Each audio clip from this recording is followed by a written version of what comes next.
Hey guys, what is going on? It is Ando, and this is a very special GAC recap where we are fighting against someone in our Discord. He's a pretty big part of the Discord. He's always in with the banner, so we're facing up against Lab Monkey from the Senate Mandal. I don't know when they're going to fix those characters, but it's pretty funny just to kind of make fun of all of them because there's a lot of them. So 11.3 mil. I think we have pretty similar datacrons. And yeah, again, kind of on the lower end of Kyber 1 right now. It's week 3, round 1. We got matched up. He's got a few, few pretty easy top zone there.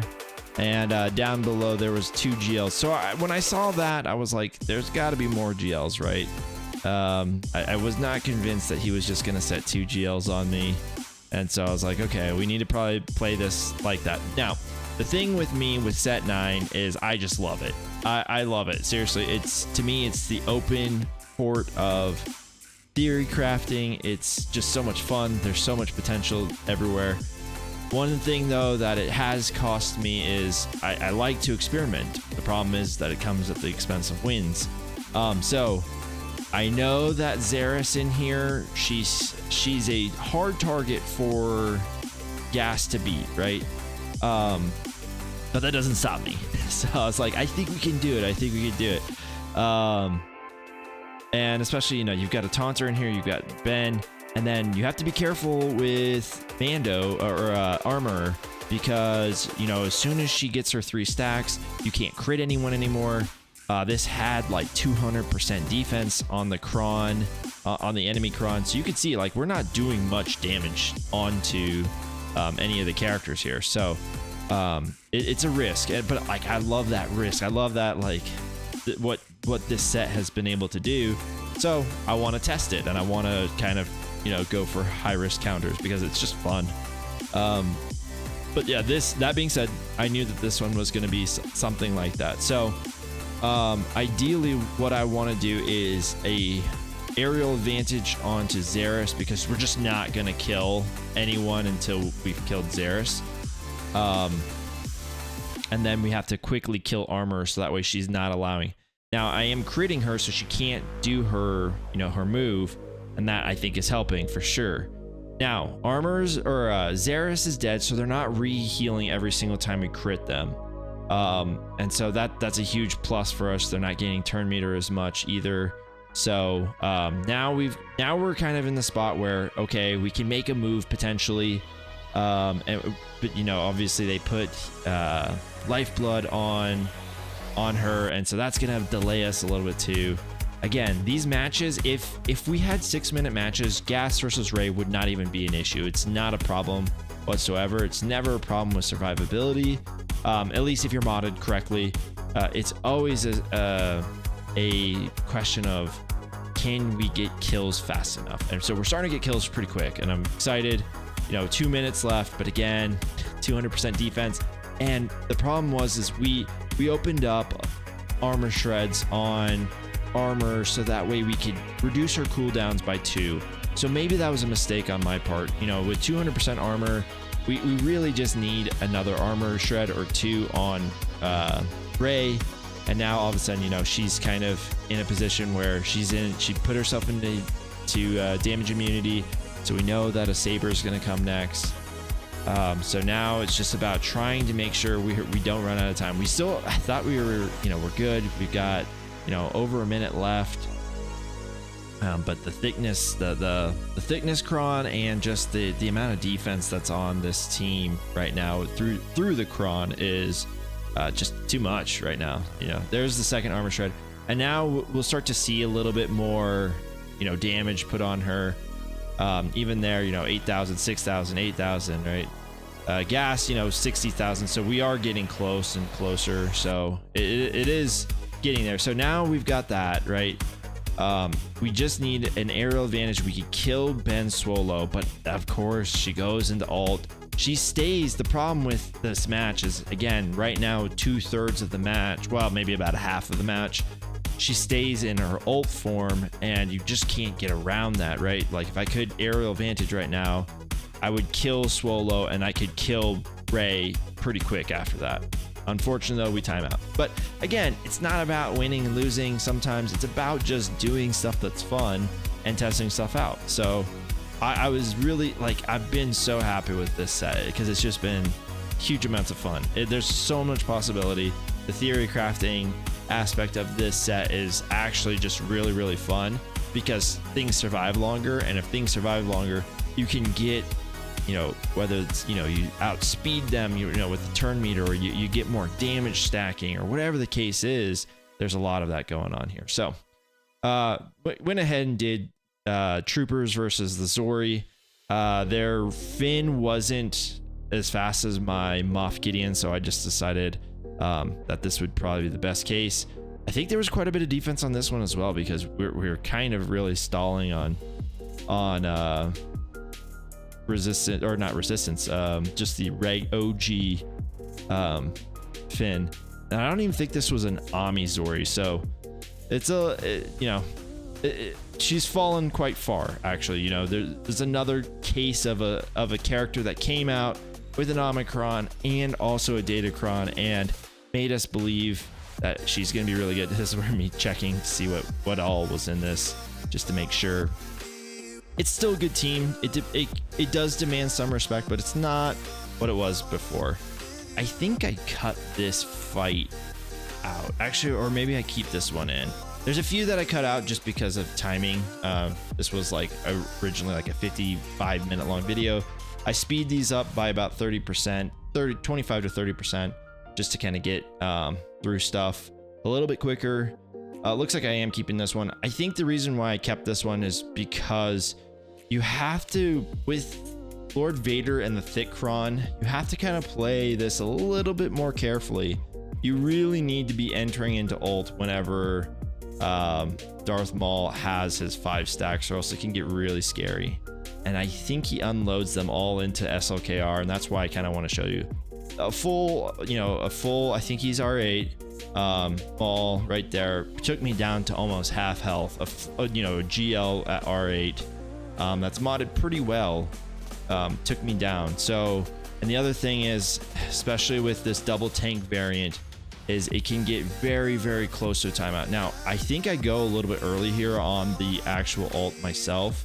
Again, you really want to kind of time out your ults with when Maul is kind of going into his 5th stack. I know that's probably a little bit late now because of, we're about to head into 3v3, but this was something that I think why there were so many fails is, one, Maul I think can actually kill your SLKR, but the other thing was there's just a timeout factor now that there really wasn't a case before. You could just kind of stack your mastery and eventually just get a good kill on Lord Vader, the SLKR. It's not happening here. And I think the other thing too is people are not bringing in the full team, and it's a little bit awkward now because Night Sisters are actually good and you don't want to use Night Sisters maybe to their full effect with SLKR.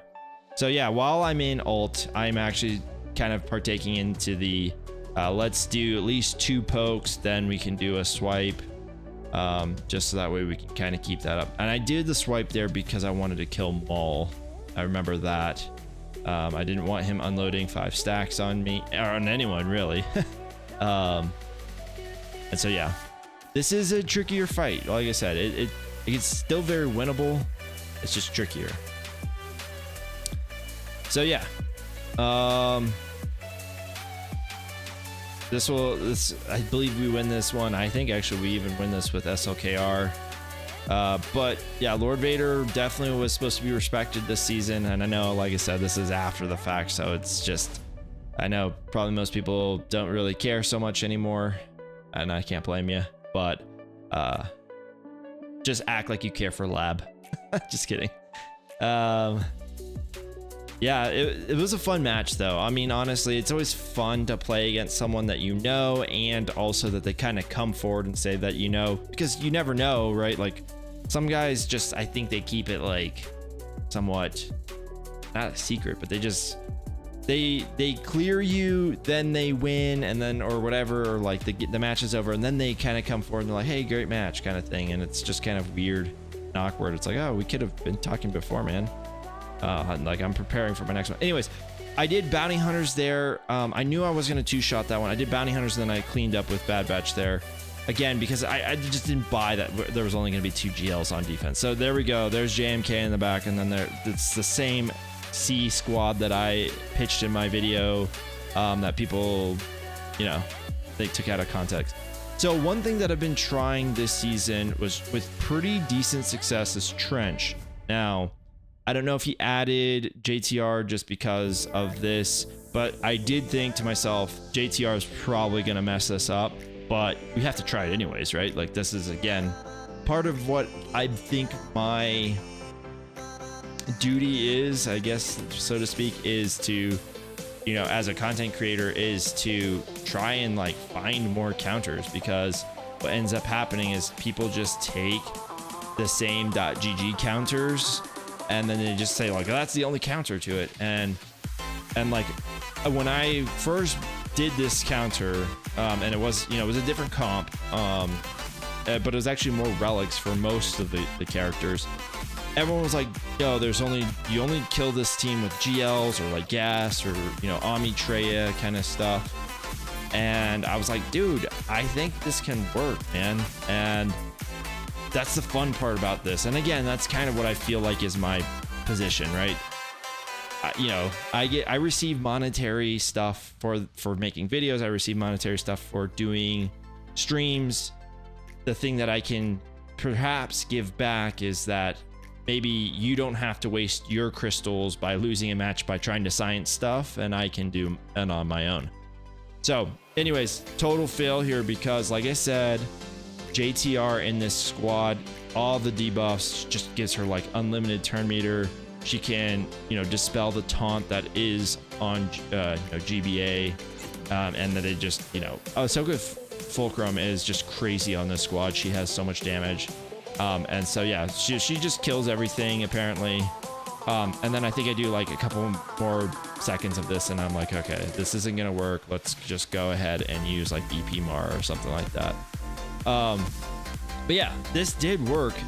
The reason why I didn't like more hard press and publish this out as a counter is, one, I only had like 2 or 3 successes because I only tried it 2 or 3 times. And the other reason was because this counter, it has a shelf life on it now. I didn't have a trench cron, so it's not that part of it. The part of it is that there's a Malicos guy coming out soon, and there's just not a chance that this works with Malicos. So yeah, so I forfeited that one. Then I take in this team. It's a cakewalk. But yeah, that's kind of the story about why we chose that one and why I included it. It does work. Like I said, though, it has a shelf life because once Malicos comes out here, it's going to be insane. The other one that, you know, there's just not a chance that it's going to work against is Maul. People have started substituting Maul out of Lord Vader teams in order to make a Cere team. And he's insane in that squad. So I think I brought Gas in versus that variant, and it was still like a very messy fight. In Territory War, or in GAC, Gas always kind of feels like a messy fight just because there's no banner recovery or anything like that. But yeah, this was pretty cake. The one thing that is apparent with this Omicron, and why I think people are kind of jumping it and saying, you know, it's really good, is because look how thick they are. I mean, this is a team that kills Rey, and you can tell right now. I mean, we are a couple, you know, I guess a minute and a half into the match, and we haven't killed anyone. And part of that is, you know, just trying to spread out damage so that way I can get the right kills. But some of that is just because they're so tanky in this squad, and that's why people are putting Maul with it, right? Because the increase in your survivability also for Maul will also increase the damage that is done whenever he gets his 5 turns. So like I said, he made my gas it down real quick when I faced that. Just so you guys know also too, this will probably be my only GAC recap from week 3. I went 2-1. This was my only loss, I guess, spoiler alert. Yeah, it was my only loss. But this was, again, out of respect for Lab, I wanted to show, you know, some of his fights. Again, I cut some out just because of timing, but this will be the only one. The week 3, I usually just, because we were kind of starting to gear towards 3v3, and quite honestly, you know, I get busy too, and you know, Hell Week approaches, right? So there's just not enough time for me also too. This is why Gas on defense is kind of, you know, you would think with all the thick crons and the defense, and he loves those stats. So you would think, oh, well, that's great on offense or on defense. You know, that's awesome. And even RNG here, we got 2 dazes on 2 of our characters. And I mean, you just see, like, with your own thick cron, they're just not doing anything to you really.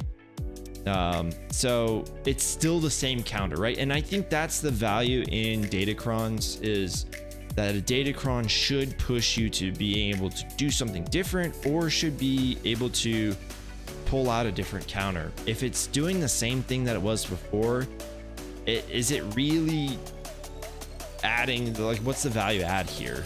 You know, of course, maybe he was hoping that I used up, you know, CLS in the front squad or in the front zone.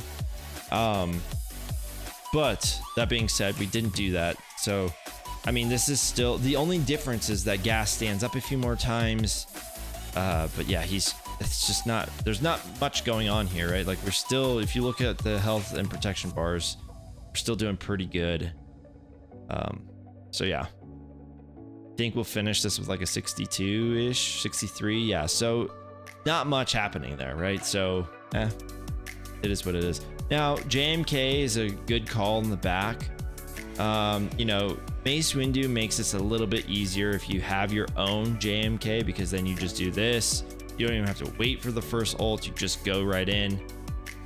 Because this is a thick cron, I don't remember exactly which one I picked. I don't know if I picked a thick cron or if I picked the offense stacking cron, but this is one where actually this next season, this next set is going to actually play a little bit better towards JMK. So when I come out with my next ranking, I know a lot of people were really upset that I put JMK as 6th. Just his utility on offense, there was some liability to using him actually. Like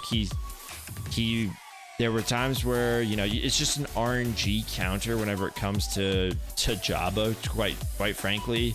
If Jabba decides to kill cats, then good job, like, you just lost. If Jabba decides to even kill Mace with those thick crons, and if they had 4 dark side allies, good luck with your JMK, even with Cat trying to get through, you know, that second Chrysanthemum.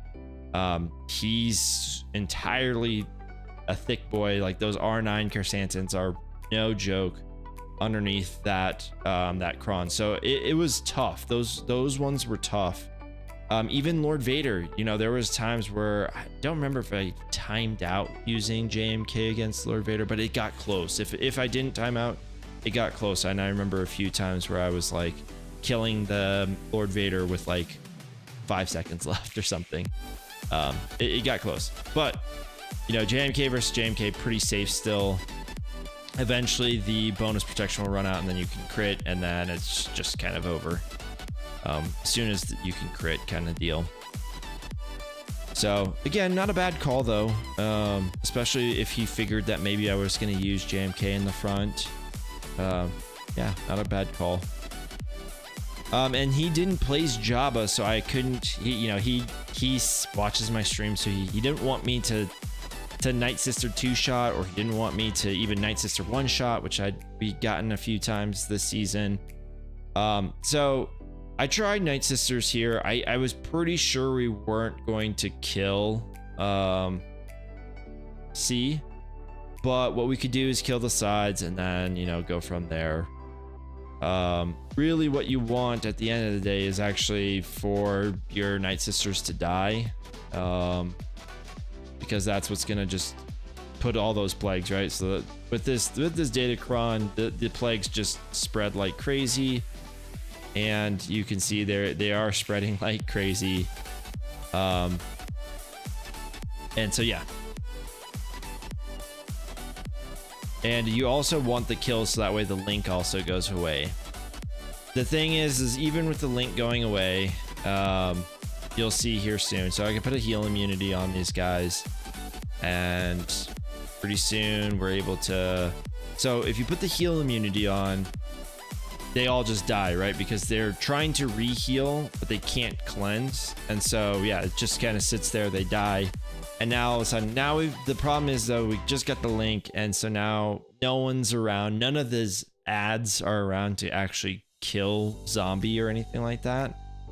And so we have to kind of rely on him to kill zombie, and it just takes too long, right? Every single time we go, we're kind of boosting up his ult bar, and so yeah, there the link went. But you could tell with the Thickron, man, he's just very, very tanky. So now he adds a Saj into his link, which is smart AI. The AI is learning.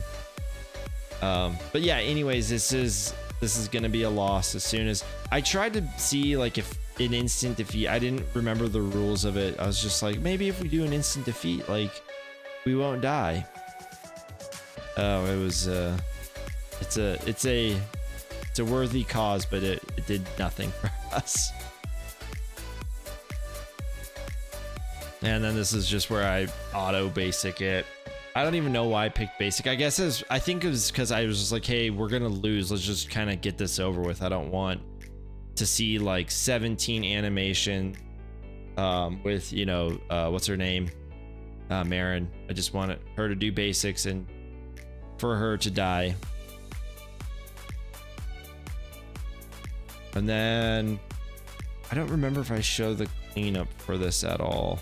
And of course, yes, this happens. And yeah, that was the animation I was trying to stop, and I think I even did it myself, so shame on me, I suppose.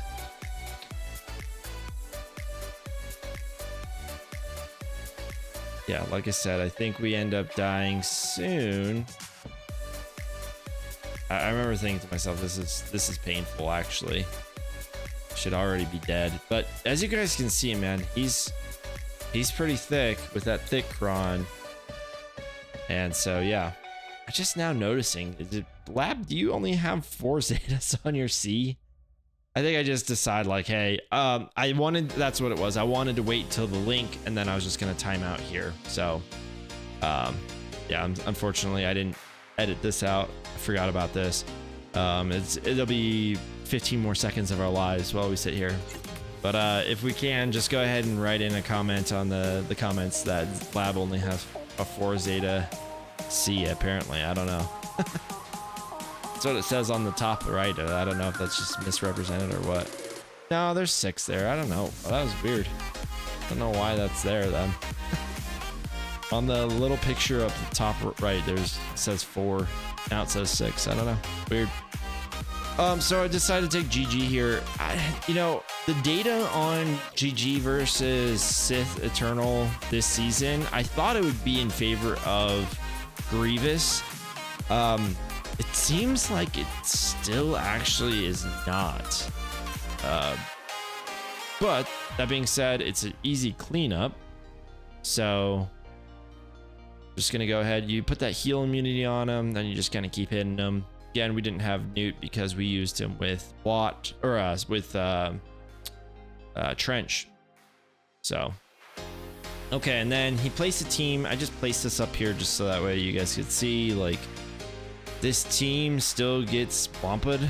So if you the new thing is gonna be, I mean, and it's been a thing for a while, but now with Scout Trooper coming out soon, it's gonna be about trying to create as much of an anti-Wampa board as possible. And like I said, that's been a thing for a while, but it's hard because, you know, you've got Sana, who is a rebel. Anything with rebels, it's like he just loves them anyways. But that's what's so great about what's his name, Hondo, you know, kind of stops, he does a decent enough job preventing a Wampa solo, but yeah, this just doesn't at all. So just so you guys know, I think Wampa, in at least, and I know a lot of people have already said like that's already happening, and I get it, like it is. There are few times in, you know, a season where I get to use my Wampa.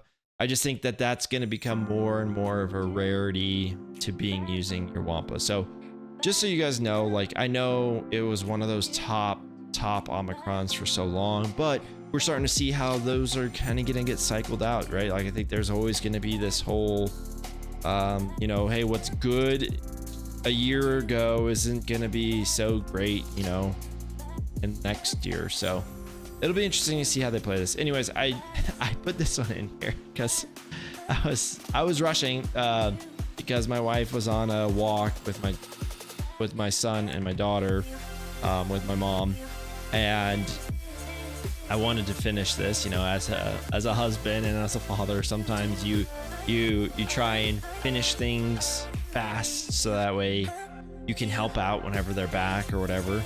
And so I was kind of rushing through this all, and I was going so quick that apparently I clicked all on my Sith Triumvirate except for I picked Maul, and I would associate this with the Leviathan, you know, recently coming out. So now my Relic 5 Nihilist is probably not as high GP as my Maul, or maybe I just completely brain farted here, but I thought it was hilarious. I was really upset too because I was like, man, I don't know if we're gonna get enough damage to kill both Hondo and a nest. So, you know, that's what the Annihilate is so great for. But yeah, I was really upset when I first started this. I was like, man, I am just rushing this so bad. We need to slow down a little bit more. But there you go, Talon with the big damage there. And then yeah, this is again, you know, where you would kind of rely on, you know, a Nihilist punch to Hondo's face. Didn't happen, but then I just thought, well, maybe I've got enough left in the tank, and especially once I isolate Hondo, he won't have that buff there. And I just thought, you know, maybe that would be what I need. The unfortunate part is that's like a 4-turn cooldown on Traya, so we have to wait,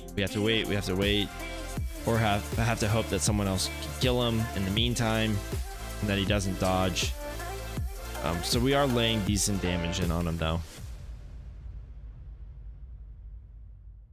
All right, there it is. He'll never get it again. He can still dodge, but he can't gain any buffs or anything from it. And there it is, Talon again, 65. So it doesn't change any of my scores, but it was just annoying that I did do that. So what did he place for me? He placed the recently fixed Leviathan. He placed Executor triple attacker, and then he placed Separatist. So luckily this counter didn't change. The only bad part about this counter is that it relies on it basically eats up 2 of your Empire fleets. And when I first talked about how the Leviathan was going to come out, I was like, I guarantee you they're going to try and find a way to make it to where you just can't keep these 2 Empire fleets, because we were just beating the meta, which was Executor and Profundity with Empire fleets, right? It was Executor and Executor or Executrix and Chimaera. So yeah, I knew that this was coming, and I think that they're going to be happy with this. I don't think they'll nerf this at all. I don't think there's anything wrong with this. I think they'll see this and be happy with this, because now you've kind of effectively done this. So there's an interesting kind of debate now that has to happen, right? And it kind of comes down to, are you going to put Leviathan on defense? Or are you going to bring him on offense? Or are you going to put Profundity on offense? Or are you going to put Profundity on defense? And by the virtue of having Leviathan in this game, actually the ship that got the most, I guess, stronger on defense is actually Executor triple attacker, because we used to use the Empire to kill Executor triple attackers. So we're back to, I would say, you know, this is a 70 banner win. So it's pretty solid, right? There is a way for Profundity to actually just mess with the AI. That would be one that I actually see them maybe potentially kind of tweaking, because I'm not going to spill the beans on it yet, because it's not mine to spill the beans on, but it's pretty insane. The banner win is just kind of a joke. Like it's so good. But yeah, this is the team now that you're going to need to try and develop, because if you're going to eat up 2 Empire fleets to counter that, and then, you know, your Leviathan's going to have your Sith bomber, you can't run Empire to counter triple attacker. So now you got to have you can risk first order. There's a solid chance that it loses, or you can, bring out your Plo Koon to Relic 7 at a minimum, Relic 8 to be sure, and you could have a sweet counter to triple attacker. Like I said, triple attacker is actually, like I said, it's kind of, if you're gonna bait out enough counters on fleet, this is now the fleet that actually kind of got stronger, or a buff, so to speak, by Leviathan existing. So easy enough fight with your Plo Koon if it's at the right relic level. If not, it's never gonna work, so don't try it. Again, your best bet is if you had to eat up your Empire fleet for the Leviathan, is to try first order. So I think, I forget what it is, like a 65% chance for it to fail, or a 65% chance for it to succeed. So it's better than half, but certainly probably not you probably don't want to, win only 65% of your fights, but yeah, maybe, who knows? That's probably what it's down to anyways. So maybe it's all fine. And then, yeah, we got a little bit unlucky here with the, with Boba coming out, and we didn't have the cleanse, and so we had to use our tank to hit. So then they got their target locks a little bit earlier. And then, of course, this creates a conundrum of, Malevolence versus Malevolence is always just kind of a shoddy banner kind of win. They get to go first here. I don't know if it's maybe because their Grievous is a little bit higher relic or something. I don't know, actually, or maybe it's just the coin toss. Trying to keep Sunfact alive as long as possible, I feel like, is one of the keys to success in this mirror match. If you can kind of keep him alive for as long as possible, I feel like you end up doing better in the long run. And now I started off with Spy in there. I wasn't sure, honestly. I was like, I remember there's something to go on with this, but I wanted these blinds out here. And that was why I decided to bring out my own Ultra Droid afterwards. And so, okay, yeah, we're gonna just trying to get Hyena out. The AoE Buzz Droid thing's gotta go. And now we're clearly kind of taking advantage here. So, okay, so I guess it was Soldier that started. So I want to get Spy out. You don't want him to go into stealth. And now we just have to kill the last Vulture Droid that was, original. And we had to kill that one because it was marked taunt. But yeah. Anyways, that's gonna cover it for the fight. I think again, we ended up losing this. I think we lost by, like, I don't remember, less than 10 points, I want to say. And it just began because we were probably doing a little bit too much trial and error. But yeah, we got a 1737. I don't know if I show the big screen, but yeah, 1737. He went on to win. It got pretty close. Like I said, I think he failed on some of my ships because I set a, you know, the big three, which is always fun times. Anyways, guys, thank you guys so much for watching. Lab, thanks for being a great opponent. And like I said, I think this will probably be my only week 3 GAC recap, because I'm going to try and do some other videos this week as well on the off week, but it's also the hell week. But yeah, thank you guys so much for your guys' support, watching these videos, doing the like button, you know, commenting on them, subscribing to the channel, all the good things that help out the channel. I really do appreciate it. And yeah, we'll see you guys in the next one. We got a good 3v3 season coming up, so I will look forward to making some GAC recaps for that. Thanks, guys. Appreciate it. See you guys in the next one.